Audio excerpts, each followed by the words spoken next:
26 مئی اس لحاظ سے بڑا اہم دن ہے کہ انگریز نے جب جہاد کے خلاف سازش کی کہ مسلمان 100 سال ہونے لگا قابو نہیں آ رہے، انہوں نے ایک کمیشن بنایا اور پوچھا کہ آخر کیا وجہ ہے کہ یہ ہم نے ان کی 2-3 نسلیں مٹا دی ہیں، پھر بھی یہ اسی طرح جذبہ جہاد سے سرشار ہیں، پھر بھی ٹکرا رہے ہیں۔ تو اس کمیشن نے 3 باتیں لکھی، لیکن اس وقت میں اختصار سے ایک بات کہوں گا۔ انہوں نے کہا مسلمانوں کے اندر جذبہ جہاد ہے، جب تک وہ ختم نہیں ہوتا یہ تمہارے قابو میں نہیں آ سکتے۔ دنیا میں جتنی بھی فوجیں ہیں وہ جب لڑتی ہیں تو اکیلی لڑتی ہیں۔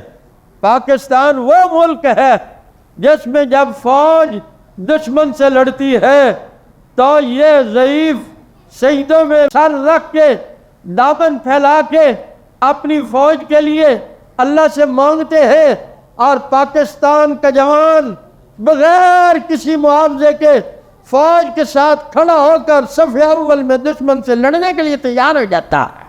وہ پریشان ہوتے تھے، ایسا جذبہ۔ انہوں نے سوچا کہ یہ جذبہ کیسے ختم ہو سکتا ہے۔ سن لیں، انگریز نے پوری دنیا میں لوگوں کو مسخر کیا، لیکن یہ پاک و ہند کے لوگ قابو میں نہیں آ رہے۔ انہوں نے کہا ان میں جذبہ جہاد ہے۔ کہا جذبہ جہاد کیسے ختم ہو سکتا ہے؟ 2 نسلیں ہم نے ان کی مٹا دی ہیں، تیسری نسل پھر اسی طرح ہمارے مقابلے میں کھڑی ہے، جذبہ جہاد کیسے ختم ہو سکتا ہے؟ توجہ کریں گے۔ انہوں نے کہا نبی نے جہاد دیا ہے، اب نبی کوئی آئے جو جہاد کو ختم کرے۔ نقطہ سمجھ رہے ہیں؟ کیسا نقطہ تلاش کیا؟ جہاد کس نے بتایا ہے؟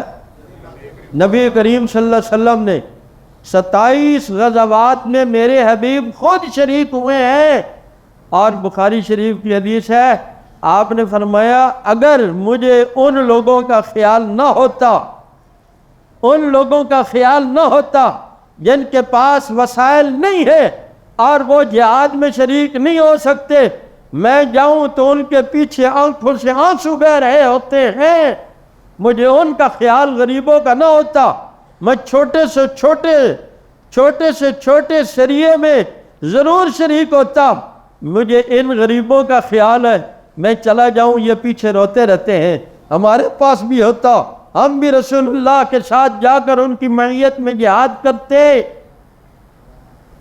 تو میرے پیارو، پیغمبر علیہ السلام نے اتنی اہمیت دی جہاد کو اور کہا قیامت تک جہاد جاری رہے گا۔ اب انہوں نے سوچا کہ یہ تو قیامت تک لڑیں گے ہمارے ساتھ، انہوں نے ایک نبی کھڑا کیا۔ آپ توجہ کریں گے، مختصر وقت میں چند باتیں عرض کروں گا۔ اس نے سب سے پہلے دعویٰ کیا کہ میں امام مہدی ہوں۔ پھر اس نے دعویٰ کیا کہ وہ حضرت عیسیٰ جو آنے تھے میں وہ ہوں، وہ عیسیٰ فوت ہو گئے، اور جس عیسیٰ علیہ السلام کے آنے کا حضرت رسول اکرم صلی اللہ علیہ زور سے کہہ دیجئے صلی اللہ علیہ وسلم نے بتایا ہے وہ عیسیٰ میں ہوں، جبکہ وہ عیسیٰ ابن مریم ہے اور وہ پیدا نہیں ہوں گے، وہ تو پیدا ہو چکے حضرت مریم سے۔ تیسرا دعویٰ کیا میں نبی ہوں۔ آج اگر کوئی نبوت کا دعویٰ کر لے تو آپ اس کو چھوڑ دیں گے؟ زور سے بولیے، کیوں نہیں چھوڑیں گے؟ اس لیے کہ نبوت کا تاج اب قیامت تک ہمارے نبی صلی اللہ علیہ وسلم کے سر پر اللہ نے سجا دیا ہے۔ جو نبوت کا دعویٰ کرتا ہے وہ حضور کے اس تاج کو اٹھا کر اپنے سر پہ رکھتا ہے، حضور کی توہین کرتا ہے، حضور کا تاج چھینتا ہے، اس لیے ہم اسے معاف نہیں کریں گے۔ نبوت کا دعویٰ کرنے کے بعد اس کی 4 باتیں بتاتا ہوں صرف۔ پہلی بات تو یہ بچے بھی یاد کر لیں، جتنے نبیوں کے پاس وہی لے کر فرشتہ آتا تھا اس فرشتے کا کیا نام ہے؟ سب بولیے۔ حضرت جبرائیل علیہ السلام بہت فرشتوں کے سردار ہیں اور 1,24,000 نبیوں کے غلام ہیں۔ ایک نبی کی زیارت کر لے تو کتنی سعادت ہے، اور کتنا سعادت مند فرشتہ ہے جو سارے نبیوں کی خدمت کے میں حاضری دیتا رہا، اور پھر کتنا با ادب ہے کہ کسی نبی کی اس سے بے ادبی نہیں ہوئی۔ 1,24,000 نبیوں کی غلامی کی ہے، ہر نبی کا کمال ادب کیا ہے، تو کتنا خوش نصیب ہے، کتنا خوش نصیب فرشتہ ہے۔ لیکن جب انگریز نے نبی بنایا تو اس فرشتے نے کہا نبی تو ہے تو فرشتہ بھی ہونا چاہیے تھا، نبی تمہارا ہے تو فرشتہ بھی، بھائی اس نے یہی کہا ہوگا نا، جب نبی اللہ کے تھے تو فرشتہ بھی اللہ کا آتا تھا، اب جب نبی انگریز کا ہے تو فرشتہ بولتے نہیں، انگریز کا ہونا چاہیے۔ بھائی جب نبی انگریز کا ہے تو فرشتہ بھی انگریز کا ہونا چاہیے۔ اس نے لکھا ہے جو میرے پاس فرشتہ وہی لے کے آتا ہے اس کا نام ٹیچی ہے۔ لیکن آپ حیران ہوں گے، نبی بھی جھوٹا، وہی بھی جھوٹی، فرشتہ بھی جھوٹا۔ 125 سال ہو گئے ہیں جھوٹے لیبل کو چلا رہے ہیں، محنت ہے کہ نہیں؟ کیا خیال ہے؟ نبی بھی جھوٹا، فرشتہ بھی جھوٹا ہے، وہی بھی جھوٹے۔ 125 سال تک کوئی جھوٹا لیبل چلا لے تو ہے تو بڑے درجے کا فراڈیہ، لیکن ایک بات تو ہے کہ اس نے 125 سال اپنی محنت سے 2 نمبر کام کو 1 نمبر کر کے دکھاتا رہا اور دکھا رہا ہے۔ اللہ اکبر۔ میں نے کہا 4 باتیں بتاؤں گا۔ پہلی بات، اس کے فرشتہ کیا تھا؟ اپنے بچے نے بھی نام یاد کرا دے، چوکھا جا نام ہے، اور اس پر جو وحی آتی تھی وہ مختلف زبانوں میں آتی تھی۔ قرآن میں لکھا ہے نبی کی جو زبان ہوتی تھی اسی پر اس کو وحی بھی آتی تھی، نبی کی جو زبان ہوتی اسی پر اس کو وحی آتی تھی۔ اب یہ نبی صاحب جو انگریز کے ہیں، یہ کہاں کا رہنے والا تھا؟ گرداسپور ضلع قادیان کا، اور یہ زبان یہاں کیا ہے؟ پنجابی۔ کون سی زبان ہے؟ پنجابی۔ تو فرشتہ جو ہے اس کا نام بھی پنجابی میں نہیں ہے، تو وہی بھی پھر اسی طرح کی، تو وہی بھی اپنے بچوں کو یاد کرا دو۔ یہ بیچارے جب یونیورسٹیوں میں جاتے ہیں اور قادیانی ان کے ملتے ہیں، بڑے اداروں میں جاتے ہیں، قادیانی اخلاق سے پیش آتے ہیں ان کے ایمان لوٹنے کے لیے، یہ کہتے ہیں یار مولوی کہتے تھے وہ ایسے ہوتے ہیں، یہ تو بڑے اچھے ہیں۔ ان کو پہلے پتہ ہو، یہ ان سے پوچھ بھی لیں کہ تمہارے نبی پر فرشتہ جو وہی لے آتا تھا اس کا نام کیا تھا؟ کوئی اپنے نبی کی وہی سنا دو، تو مرزا کہتا ہے میرے پر وہی آئی لو یو، اے وہی جڑے منڈے اج کل سناندے نے دوسرے نو، کہ کڑیاں سناندے نے مرزے دی وہی ہے، اسلام کی وہی لکھی ہے۔ اور میں سمجھتا ہوں یہ جو جملہ آج بے حیائی میں استعمال ہو رہا ہے، یہ اس بے حیا کی ابتدا ہے۔ بہرحال تیسری بات اس نے کہا ہے، قرآن میں جو احمد لفظ ہے، حضرت عیسیٰ علیہ السلام، توجہ کریں گے، حضرت عیسیٰ علیہ السلام قرآن میں سورہ صف میں ہے، عیسیٰ علیہ السلام جب تشریف لائے تو انہوں نے لوگوں کو بتایا کہ میں 2 کام کرنے آیا ہوں، ایک جو پہلی کتابیں ہیں ان کی تصدیق کرنی ہے، اور ایک آنے والے نبی جس کا نام احمد ہوگا صلی اللہ، میں نے ان کی بشارت سنانی ہے۔ وَمُبَشِّرًا بِرَسُولٍ يَأْتِي مِن بَعْدِي، میرے بعد جو رسول آئے گا اس کی بشارت سنانی ہے، اور اس کا نام کیا ہوگا؟ احمد۔ اس کا نام کیا ہوگا؟ حضور کا نام زمین میں محمد صلی اللہ اور آسمانوں میں آپ کا نام احمد۔ مرزا قادیانی کہتا ہے کہ اللہ نے میرا نام کیا رکھا ہے؟ احمد۔ قرآن میں جو اللہ نے احمد کہا ہے اس نے مجھے احمد کہا ہے۔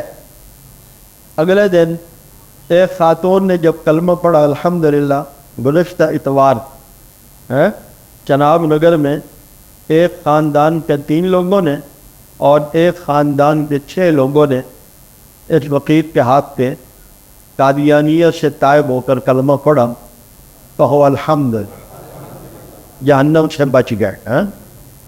تو وہ پڑھی لکھی خاتون تھی، ملازمت کرتی ہے، تو اس نے جب لفظ بولا احمدی، تو میں نے پوچھا کہ احمدی سے مراد کیا ہے؟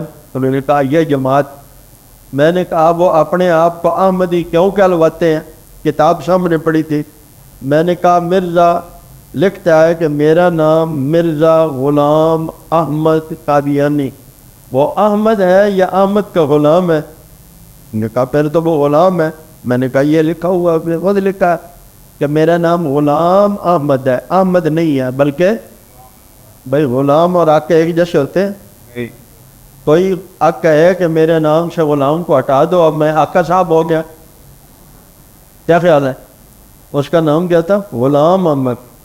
اس نے کہا جو حضرت عیسیٰ علیہ السلام نے خوشخبری دی تھی کہ ایک نبی آئے گا جس کا نام احمد ہوگا، وہ میرے متعلق خوشخبری ہے، وہ احمد میں ہی ہوں۔ اب کوئی بندہ جب قادیانیوں کو احمد بھی کہتا ہے تو اس کا مطلب ہے وہ یہ تسلیم کر رہا ہے کہ غلام احمد قادیانی احمد ہے۔ ان کو احمد کہنا گناہ ہے، کفر ہے۔ میں نے پھر اس کو سمجھانے کے بعد پوچھا کہ اب بتا وہ احمد ہے یا غلام احمد ہے؟ اس نے کہا تو غلام۔ میں نے کہا اب بتا ان کو احمد کہنے سے بندہ مسلمان رہتا ہے یا کافر ہو جائے گا؟ کیونکہ وہ حضور کے نام کو اپنے لیے استعمال کر رہا ہے، کہیں تو کفر ہو جائے گا۔ میں نے کہا چوتھی بات، وہ کہتا ہے قرآن مجید میں محمد الرسول اللہ والذین معه اشداء علی الکفار رحماء بینہم، یہ قرآن میں سورہ فتح کا آخری رکوع ہے۔ اتنی جتنی میں نے آیت پڑھی ہے وہ لکھ کر کہتا ہے اللہ نے اس آیت میں مجھے ہی محمد اور رسول کہا ہے۔ اب اس نے جب یہ دعوے کر لیے تو اس نے 2 باتیں کی، اختصار سے سمجھاتا ہوں۔ ایک تو اس نے کہا اب جہاد ختم ہو گیا۔ کیا کہا؟ اب جہاد کے نام پر فساد ہے، جہاد ختم ہو گیا۔ حضور نے کہا جہاد قیامت تک رہے گا، وہ کہتا ہے ختم ہو گیا۔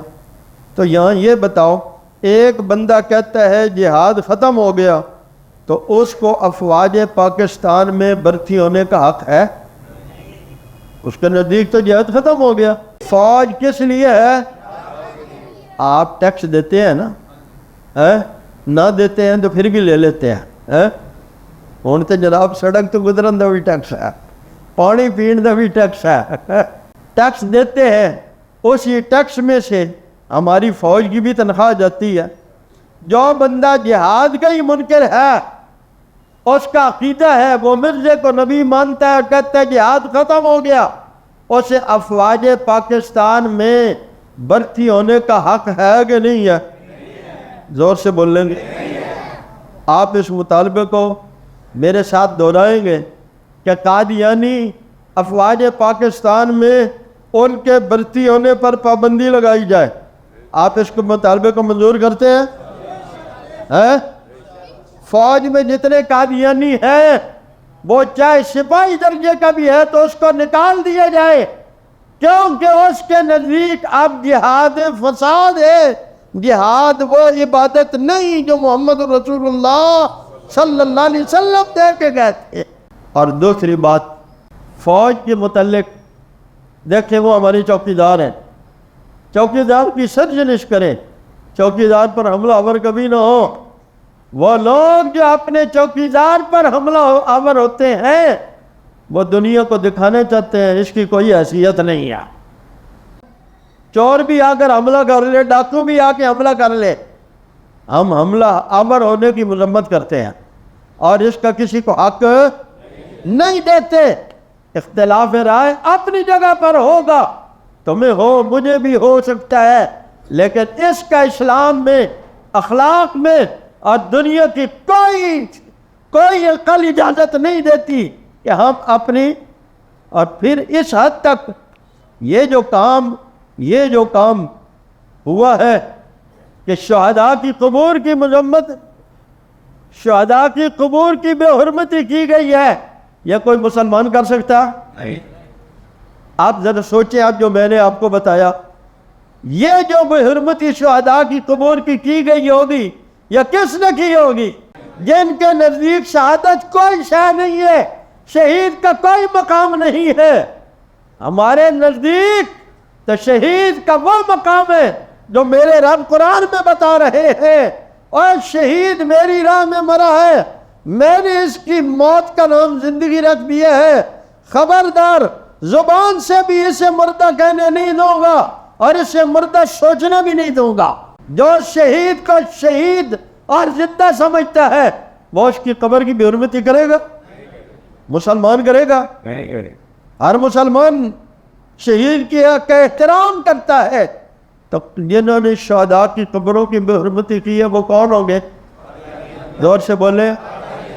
اور جو قادیانیوں کا یار ہے وہ زور سے بولو نا بھائی. ہاں, غدار ہے وہ. ملک کا بھی علامہ اقبال رحمہ اللہ نے کہا تھا, قادیانی ملک کا بھی غدار ہے اور اسلام کا بھی غدار ہے.